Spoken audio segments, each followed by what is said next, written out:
Um dia antes do meu casamento, uma mulher apareceu na minha porta e falou que precisava muito falar comigo e que era pra eu não casar de maneira nenhuma com aquele homem. Fiquei meio sem entender, até mesmo porque parecia cena de filme e a gente tava falando da minha vida real. Fiquei olhando pra cara dela e ela me parecia uma pessoa assim conhecida, mas eu não lembrava de onde. Então eu dei um sorriso sem graça e perguntei pra ela, a gente se conhece? Lá na minha casa, nesse dia, fazendo a última prova do vestido, minha mãe e minha irmã estavam lá em casa comigo. Ela me puxou pelo braço, me levou até lá fora e disse assim, eu fui a sua babá, eu cuidei de você pra sua mãe poder trabalhar. Quando eu saí da sua casa, você tinha mais ou menos uns 7 pra 8 anos. E, gente, eu olhei pra ela e falei assim, mulher, é verdade, eu lembro de você, lembro pouco, mas eu lembro. Tenho, assim, vagas lembranças, né, mas você mudou muito. Ela falou assim, você também mudou. Mas o que eu vim aqui te falar hoje é pra você não casar, de maneira nenhuma, não se case. E eu falei com ela, ué, gente, mas por quê? O que tá acontecendo? Fala. Quando ela olhou pra mim, segurou nas minhas 2 mãos, olhou dentro dos meus olhos e falou, não se case, porque o seu marido é o motivo de eu ter sido mandada embora daqui. Eu fiquei mais sem entender ainda. Fiquei um pouco apavorada, meio desesperada. Até mesmo porque eu já estava casada, tipo, a gente já morava junto, eu tinha 2 filhos com ele. A gente ia se casar na igreja, no papel, mas a gente já tava junto há um bom tempo. Então aquilo realmente me assustou muito quando ela começou a falar aquilo. Sempre ouvi essas histórias, mas eu achava que comigo nunca ia acontecer algo parecido. Quando eu comecei a perguntar a ela o porquê, a minha mãe veio chamando, apareceu na porta me chamando. Quando a minha mãe viu ela, minha mãe parecia que tava vendo um bicho. Começou a perguntar ela o que você tá fazendo aqui, o que você falou pra ela, o que você contou pra ela, vai embora, vai embora. Mãe, que isso? O que tá acontecendo? Minha mãe sempre foi uma das pessoas mais educadas que eu já conheci na minha vida.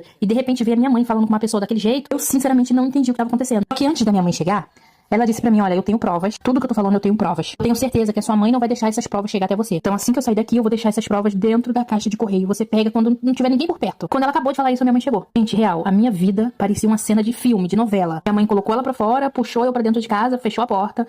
E eu sem entender nada, já não tinha mais clima pra experimentar o vestido, não tinha mais clima pra nada, eu já não tava entendendo mais nada que tava acontecendo. Isso, a minha mãe ficou lá em casa até umas 10 horas da noite, porque dizendo ela ia se certificar de que essa mulher não iria voltar, que a mulher não ia aparecer mais. A minha irmã foi embora e a minha mãe continuou lá em casa. Nisso, meu marido chegou. Então, minha mãe só foi embora quando meu marido chegou em casa. Falou pra ele que ela tinha vindo, tinha me perturbado e tal, não sei o quê, e que não era pra deixar ela se aproximar. Ele falou que tava tudo bem, que ia cuidar de tudo, e nós fomos dormir. Quando a gente deitou pra dormir, né, eu esperei que ele dormisse, pegasse num sono assim bem pesado. A gente jantou, claro, conversamos bastante, vimos filme. E quando fomos dormir, que ele pegou assim um sono bem pesado, eu levantei na ponta do pé, fui lá fora, abri a caixa do correio e tinha uma pasta transparente pequena. Quando eu abri a pasta, gente, o meu mundo caiu, desabou na minha cabeça. O que eu pensava que era real nunca foi verdadeiro. Minha mãe, como a minha mãe pôde fazer, minha mãe nunca me protegeu. O que deveria me proteger não me protegeu. Eu desmaiei ali no chão, vendo tudo aquilo. Comenta parte 2.